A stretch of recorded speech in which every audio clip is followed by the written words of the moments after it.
Hello everyone, welcome to back my channel. I hope everyone is having a wonderful day. Before starting the video, please go ahead and hit the subscribe button and give this video a thumbs up. Someone's got to say it. The Bold and the Beautiful spoilers seem to suggest that Carter Walton, Lawrence Street, Victor, is nothing but an opportunist, especially when it comes to the women in his life. As many B&B fans are aware of, Carter seems to flip-flop between Daphne, Muriel Hilaire, and Hope Logan, Annika Noel. In fact, it seems like Carter just can't pick a lane between the two women and what it is that he really wants. That's because one moment he's begging Hope to take him back and the next moment he's kissing Daphne like there's no tomorrow. Simply put, the man is a player. The Bold and the Beautiful fans had a lot to say about this storyline. Many of them even commented with, "Carter isn't the saint he is portrayed. As far as I can remember, any time a woman blinks in his direction he is in love." Zoe, Paris, Quinn, Katie, Hope, soon to be Daphne. Not one of these women have said slow down and let's take it slow. It's blink, sex, love, heartbreak. Another fan wrote, Carter's loyalty to women has always wavered from one to another. He goes from one woman to the next without taking a breath. Basically, he has dated most of the women on the show, consistently going from one to the next just to feed his own ego. He's not lonely, he needs a woman to tell him how perfect a man he would be for any woman.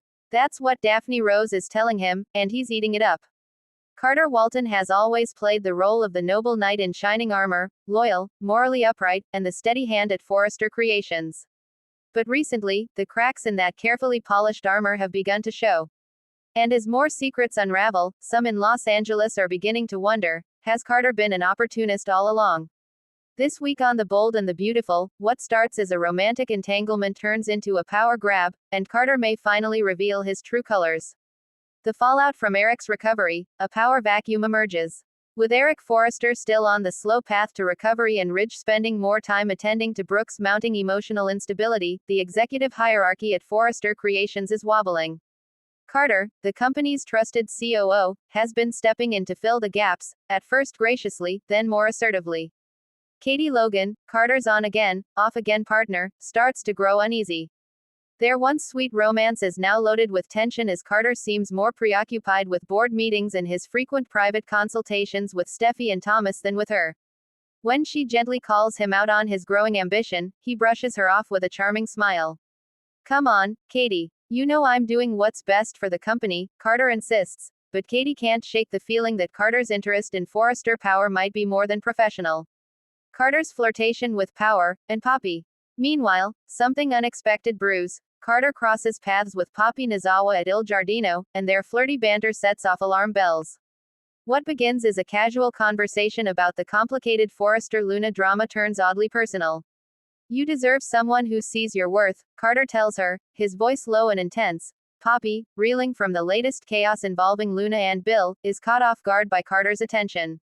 He offers her a kind ear, but his questions betray deeper motives. Carter wants to know everything: Bill's weaknesses, Luna's fragile emotional state, and Poppy's standing in the Forrester social circle. It becomes clear, Carter isn't just being friendly. He's gathering intel. Ridge begins to suspect Carter's true intentions. Back at Forrester, Ridge can no longer ignore the whispers. RJ reports that Carter has been making unilateral decisions in his father's absence, approving designs, rescheduling meetings without notice, and even questioning budgets behind Ridge's back. "You're not CEO, Carter," Ridge growls when he finally confronts him. Carter's response is slick, "No, but someone needs to keep the company running while you're distracted." It's a pointed jab at Ridge's frequent disappearances with Brooke, and Ridge doesn't take it lightly. A rift begins to form. Carter, once Ridge's trusted legal confidant and friend, is now under scrutiny. Katie makes a devastating discovery. Katie, determined to prove her instincts right, begins digging into Carter's recent communications. What she uncovers shocks her: a series of encrypted messages between Carter and a shadow investor interested in acquiring a stake in Forrester International. Even more disturbing, the investor is connected to Spencer Publications. Katie confronts Carter, tears in her eyes. "Tell me this isn't what it looks like," she pleads. "Have you been positioning yourself to sell out the Forresters?" Carter doesn't deny it. "It's not that simple," he mutters, guilt flashing across his face, but Katie isn't buying it anymore. "You were with me, all the while playing puppet master behind the scenes. You're no different than Quinn." or Bill, or even Sheila. The relationship shatters. Eric learns the truth, and he's furious. Eric, finally well enough to attend a board meeting, is briefed by Donna and Ridge about Carter's behavior. For a man who once treated Carter like a son, the betrayal cuts deep. He had access to everything, Eric says grimly. He was my lawyer, my confidant. Eric calls a full board meeting and, in a stunning moment, demands that Carter step down as COO pending an investigation. You don't deserve the trust we've given you, Eric says, voice quivering with age and fury. You used my illness to make yourself indispensable. That's not loyalty. That's opportunism. Carter tries to defend himself. I only ever wanted what was best for Forrester. I filled in where I had to. But no one's buying it anymore. Steffi's alliance with Carter comes back to bite her. It's revealed that Steffi had been relying on Carter for more than just company decisions. She had confided in him about Finn and her growing paranoia over Sheila's influence, hoping for a trustworthy confidant. Now she realizes Carter may have used her private struggles to further his agenda. Thomas, who has always been wary of Carter's too-good-to-be-true image, is livid. He played all of us, Thomas spits. He waited for chaos, then struck. Steffi feels betrayed not just as a leader, but as a woman. She gave Carter trust, and he cashed it in. Carter's last power play, blackmail. As Carter faces suspension, he makes one final, desperate move.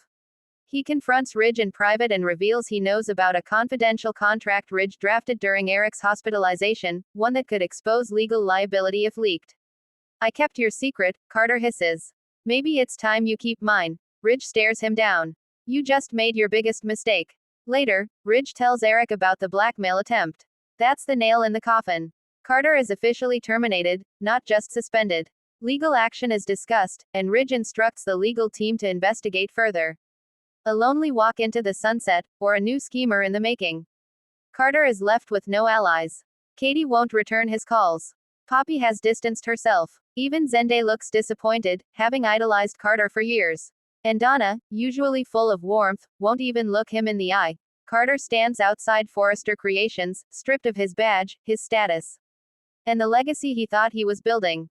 But in the final scene, we see Carter sitting at a downtown hotel bar, approached by a mysterious woman, tall, poised, and wearing a red dress. You look like someone who just lost everything, she says. Carter lifts his glass. Maybe. Or maybe I'm just getting started. She smiles. I'm Sheila's attorney. She's looking for new representation, and someone who knows how to manipulate the Forresters. Their glasses clink, fade to black. What's next? Is Carter about to join Sheila's camp? Could he become the next major villain in the Bold and the Beautiful's twisted chessboard of loyalties, betrayals, and redemption arcs? Or is he a man still trying to prove he's more than just an opportunist, grasping for a chance to redeem himself, even as he steps deeper into the shadows?